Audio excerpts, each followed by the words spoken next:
Ya, pemirsa, PT Kereta Cepat Indonesia China akhirnya mengumumkan harga kereta cepat Wus Jakarta-Bandung yang dibanderol Rp300.000. Harga tiket tersebut sudah termasuk untuk perjalanan lanjutan dengan kereta api feeder menuju stasiun Cimahi dan Bandung. PT Kereta Cepat Indonesia Cina atau KCIC akhirnya mengumumkan harga tiket kereta cepat Wus Jakarta-Bandung yang dibanderol Rp300.000 untuk semua rute. Harga tiket tersebut sudah termasuk untuk perjalanan lanjutan dengan kereta api feeder menuju stasiun Cimahi dan Bandung.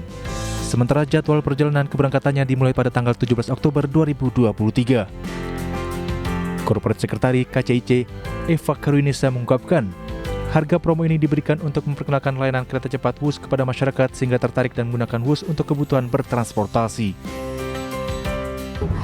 Untuk perjalanan kereta cepat Wus sendiri pada saat masa sudah berbayar ini melayani di 3 stasiun, Halim, Padalarang, dan juga stasiun Tegaluar.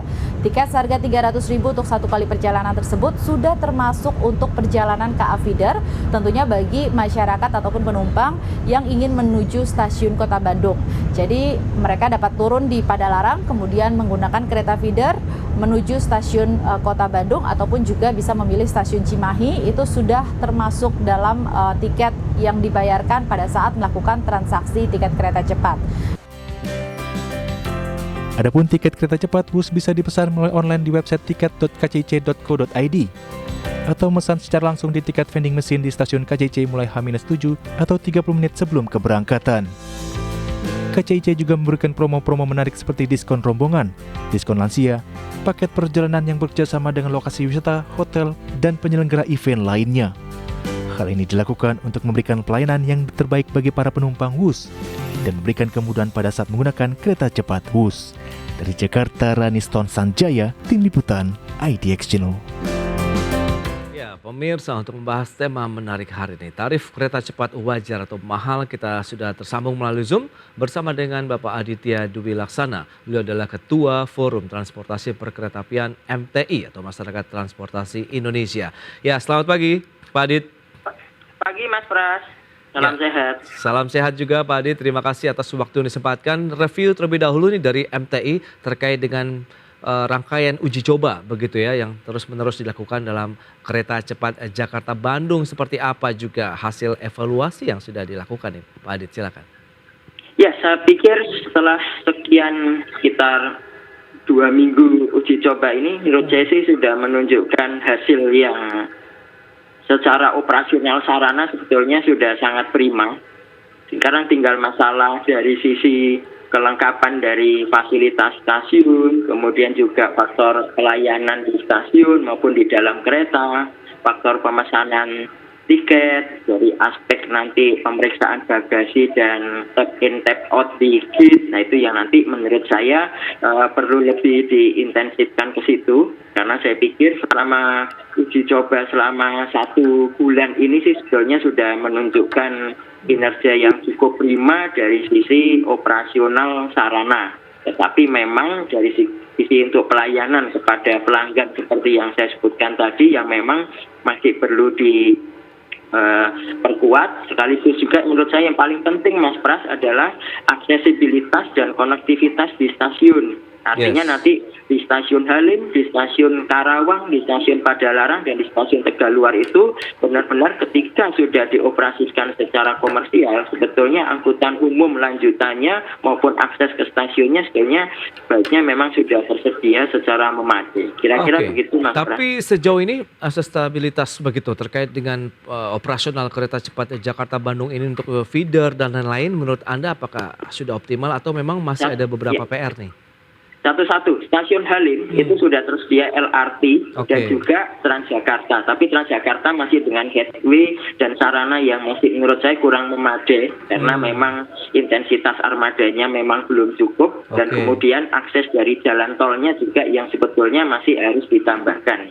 Untuk stasiun Karawang belum dioperasikan, ya berarti sebetulnya karena aksesibilitas dan konektivitasnya belum tersedia Mas Pras. Kemudian stasiun Padalarang belum sepenuhnya selesai. Sehingga menurut saya itu memang harus diselesaikan dulu sampai dengan 100%, dan kemudian selain KA feeder juga harus ditambahkan angkutan-angkutan umum lain berbasis jalan raya, karena tujuan masyarakat kan tidak hanya ke stasiun Bandung pakai KA feeder.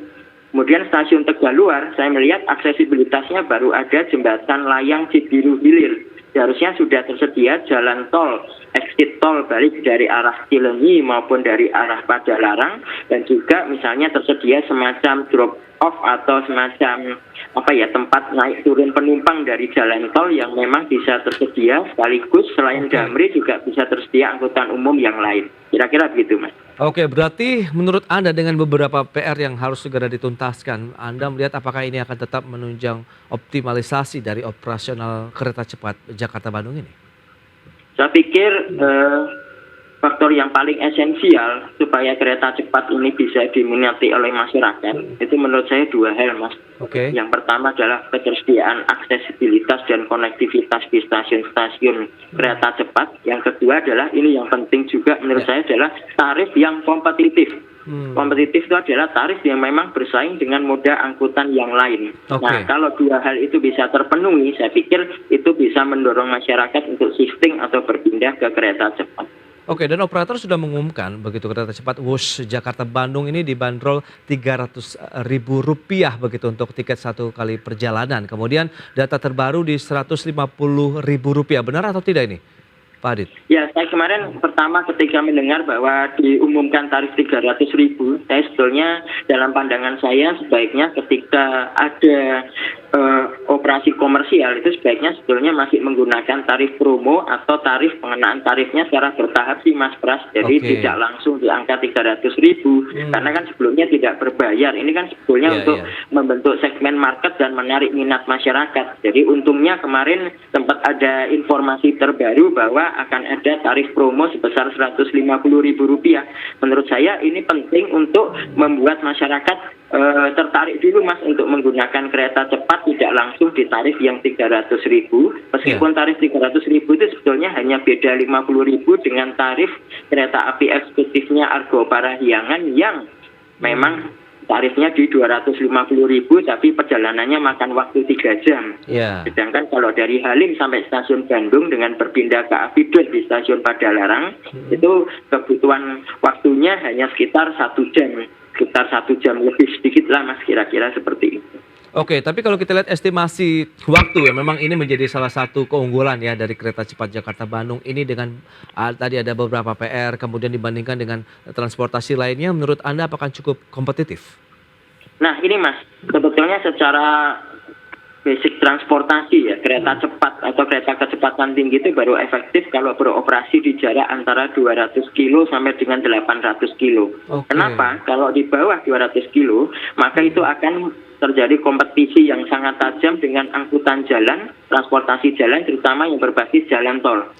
Kalau di atas 800 kilo, itu akan persaingannya tajam dengan moda pesawat udara.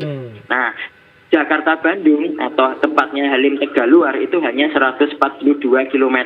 Makanya ini tantangannya buat operator adalah bagaimana menentukan tarif yang kompetitif. Karena kalau tarifnya terlalu tinggi, kompetisinya kan tinggi dengan angkutan berbasis jalan tol seperti travel, seperti kendaraan pribadi, maupun juga kereta api existing Argo Parahyangan. Sehingga kalau tarifnya terlalu tinggi ya nanti masyarakat enggan untuk menggunakan kereta cepat. Tapi kalau tarifnya terlalu rendah itu juga kan pengaruh ke penutup biaya operasi dan juga pengembalian tingkat investasi. Jadi dilematisnya kalau jarak operasional kereta cepat itu terlalu pendek dan juga kompetisinya dengan jalan tol ini head to head, terutama untuk Jakarta-Bandung, yaitu tantangannya untuk menetapkan tarifnya pasti seperti itu, Mas Pras.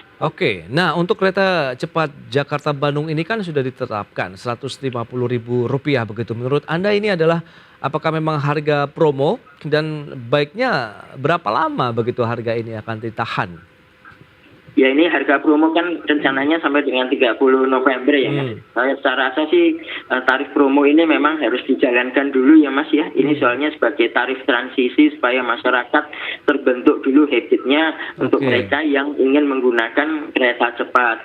Saya yakin 150.000 ya saya pikir pasti di bawah tarif yang untuk menutup biaya operasional KAI, karena itu kita bandingkan dengan tarif kereta Parahyangan saja itu tarifnya kereta ekonomi premium Mas, 150 itu untuk Argo Parahyangan yang 3 jam. Sudah pasti itu bukan tarif yang keekonomian untuk operator. Tapi saya pikir memang tahapannya harus begitu. Tahapan untuk memperkenalkan moda transportasi baru, membentuk captive market, membentuk perilaku pelanggan, ya memang harus dengan menerapkan tarif-tarif promo dulu Mas.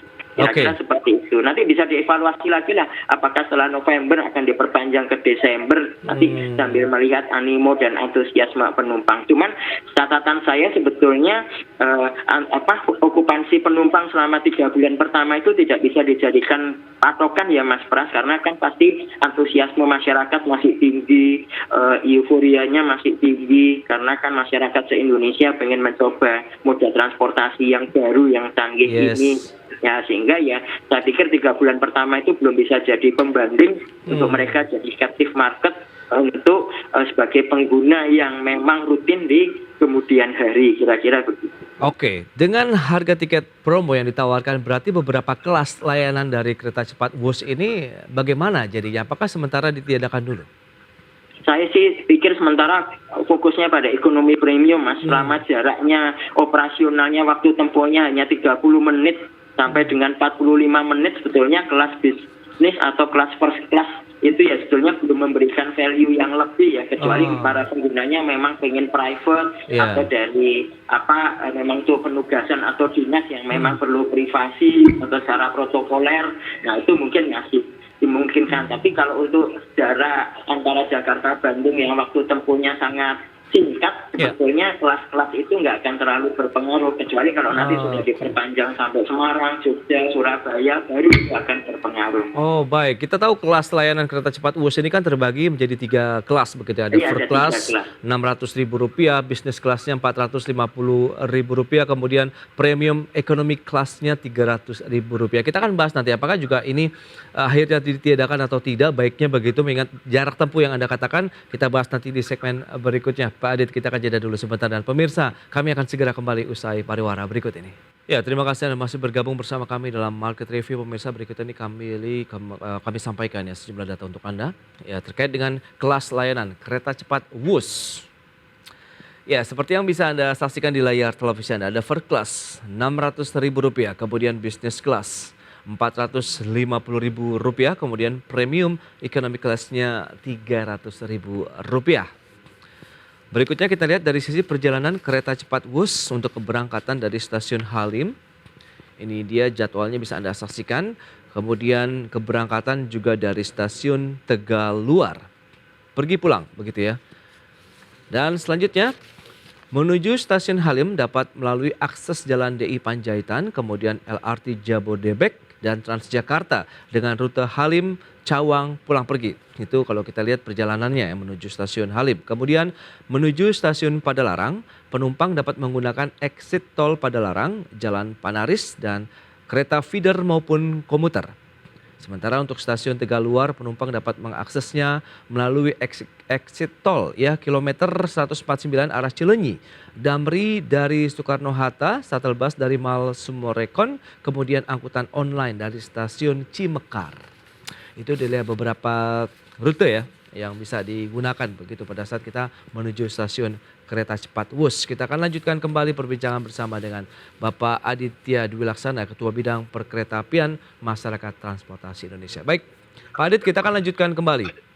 Dari beberapa first class, layanan-layanan yang diberikan dalam kereta cepat ini, Anda melihat bagaimana efektivitasnya nanti? Apakah sebaiknya ditiadakankah atau akan tetap ada begitu pada saat nanti beroperasi penuh?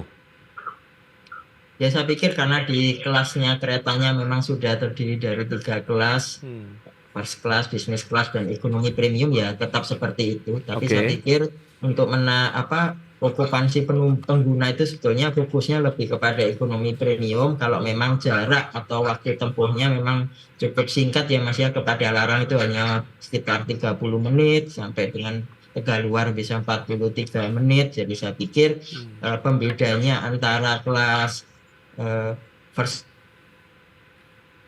class dari sisi waktu tempuh kan ya akan sama saja. Cuman kalau memang first class itu memang sangat privacy, tempat duduknya kan 21 hanya Oke. 9 orang kan begitu ya Mas ya. Kemudian business class mungkin hanya sekitar itu formasi tempat duduknya 22 mungkin hanya sekitar berapa Mas, mungkin Iya. sekitar 30-40 orang misalnya. Itu kan sebetulnya privacy, tapi ya sekali lagi menurut saya KCIC kalau untuk jarak waktu tempuh hanya Jakarta Bandung sih sebaiknya marketnya difokuskan kepada kelas ekonomi premium.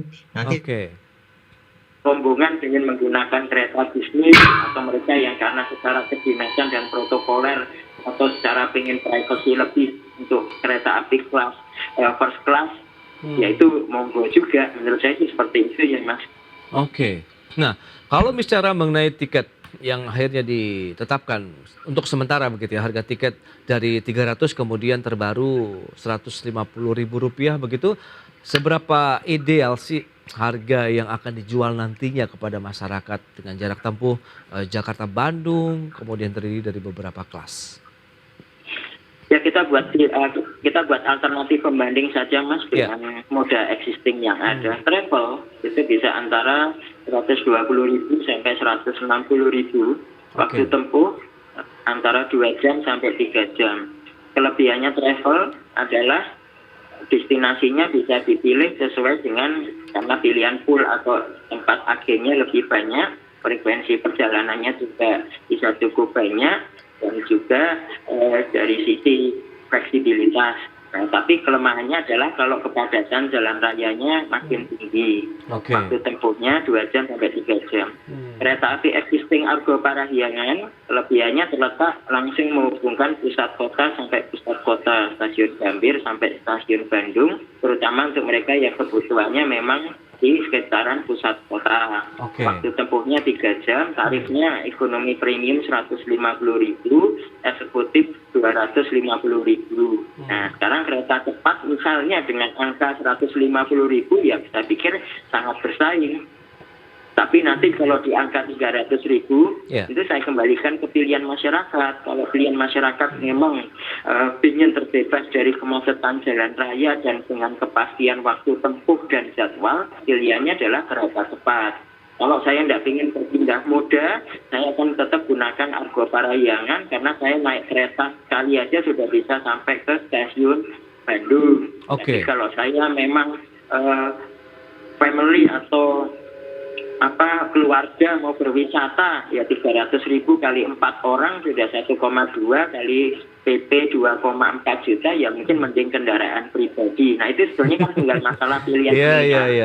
Menurut saya kalau Argo Parahyangan selama ini cukup diminati dengan harga 250.000 eksekutif ya sebetulnya kereta cepat dengan angka 300.000 sesuai dengan kebutuhannya sebetulnya ya masih tidak terlalu mahal juga sih Mas kalau kita bandingkan dengan existing kereta api Argo Parahyangan kelas eksekutif.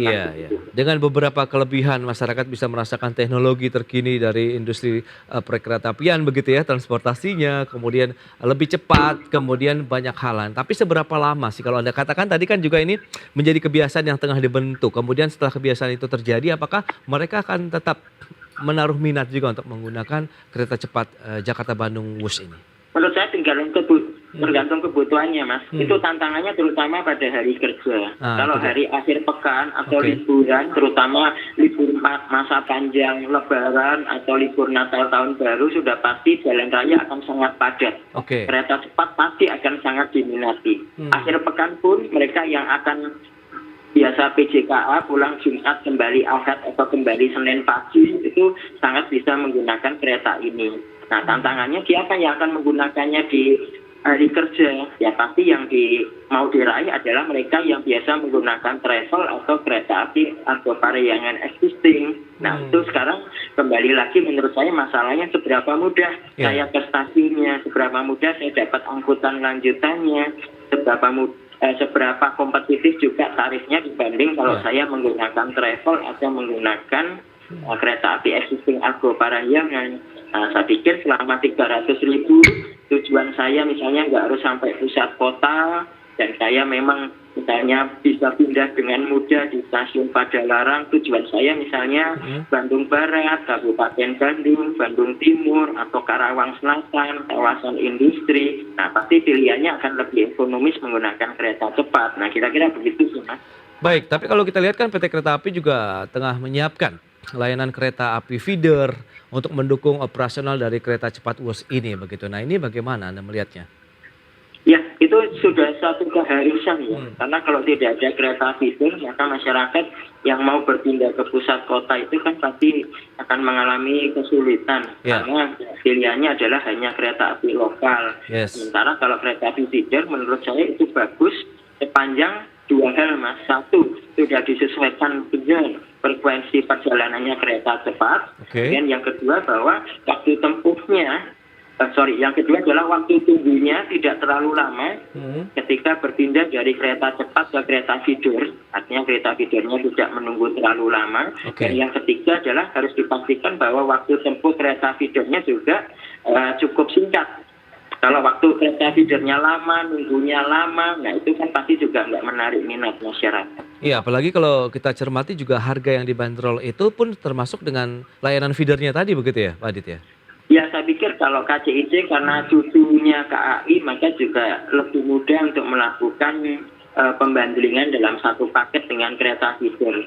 Beda dengan LRT Jabodebek yang sudah menggunakan sistem tapping tiket, mungkin agak lebih sulit untuk mengintegrasikan tarif maupun tiketnya sih, Mas.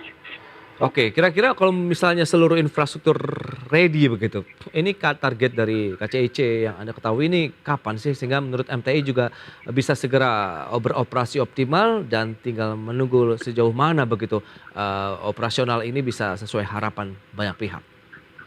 Ya, kalau saya lihat sekarang yang PR yang belum diselesaikan itu terutama dalam masalah aksesibilitas dan konektivitas di stasiun. Harapan saya 3 bulan sampai dengan 6 bulan ke depan termasuk juga Karawang itu sudah bisa siap dioperasikan. Nah, kalau aksesibilitas dan konektivitasnya sudah, saya pikir PR berikutnya adalah melengkapi fasilitas dan layanan di stasiun, termasuk juga layanan di keretanya seperti wifi dan sebagainya. Itu kan juga menjadi kebutuhan dari masyarakat juga. Jadi saya pikir selama masa yang sifatnya masih maksud saya ketika masa memang infrastruktur itu belum tersedia secara penuh, ya sebetulnya tarifnya sebaiknya belum tarif yang normal. Mungkin begitu. Oke, nah pemerintah mungkin dengan beberapa tantangan tadi akhirnya sepakat juga nih untuk memperpanjang masa konsesi kereta cepat Jakarta-Bandung menjadi 80 tahun. Menurut Anda bagaimana ini? Apakah menjadi satu langkah yang tepat? Ya, kompleksitasnya begini, Mas. Tantangan menyelesaikan konstruksi dan mempersiapkan operasi kereta cepat itu adalah satu tantangan. Oke. Tapi tantangan yang lebih besar adalah bagaimana supaya kereta cepat ini survive dan sustain kan gitu, Mas. Bisa bertahan dan bisa berkelanjutan. Mau tidak mau itu akan sangat tergantung kepada yang pertama okupansi pengguna. Yang kedua adalah pendapatan di luar tiket. Nah, ini yang perlu didorong oleh KCIC juga. Kemudian yang ketiga adalah efisiensi biaya operasi. Yang keempat adalah masa konsesinya. Karena ini kan tantangannya kemarin dengan pembengkakan biaya, maka kan bebannya KCIC juga besar untuk pengembalian pinjaman. Hingga kalau masa konsesinya bisa diperpanjang, itu adalah salah satu instrumen untuk membuat kereta cepat ini bisa lebih survive dan lebih sustain. Kira-kira seperti itu, tapi tetap harus mendorong okupansi pengguna maupun juga pendapatan lain di luar pendapatan tiket seperti naming rights, advertising, area komersial, penyewaan lahan. Kira-kira seperti itu. Ya, itu dia, berarti memang harus mencari sumber-sumber pendanaan lain begitu ya dari kawasan mungkin kawasan-kawasan TOD yang dibangun di stasiun-stasiun kereta cepat Jakarta-Bandung ini. Apalagi kalau memang ada wacana memperpanjang lebih jauh lagi begitu perjalanan kereta cepat ini tidak hanya sampai Bandung begitu ya Pak Adit ya. Baik, oke. Pak Adit, terima kasih banyak atas waktu dan sharing yang sudah Anda sampaikan. Serta tentu ini menjadi insight menarik ya bagi pemirsa terkait dengan bagaimana penyelenggaraan kereta cepat Jakarta-Bandung ini benar-benar menjadi satu kebutuhan yang akan memberikan efektivitas bagi masyarakat, tentunya sebagai pengguna dan pemerintah juga. Baik, Pak Adit, terima kasih banyak. Sampai berjumpa lagi, Pak. Salam sehat, Ya. Mas Pras. Sampai bertemu kembali. Baik, terima kasih. Dan pemirsa, 1 jam sudah saya menemani Anda dalam Market Review. Saya Prasetyo Wibowo, beserta kerabat kerja yang bertugas undur diri. Terima kasih dan sampai jumpa.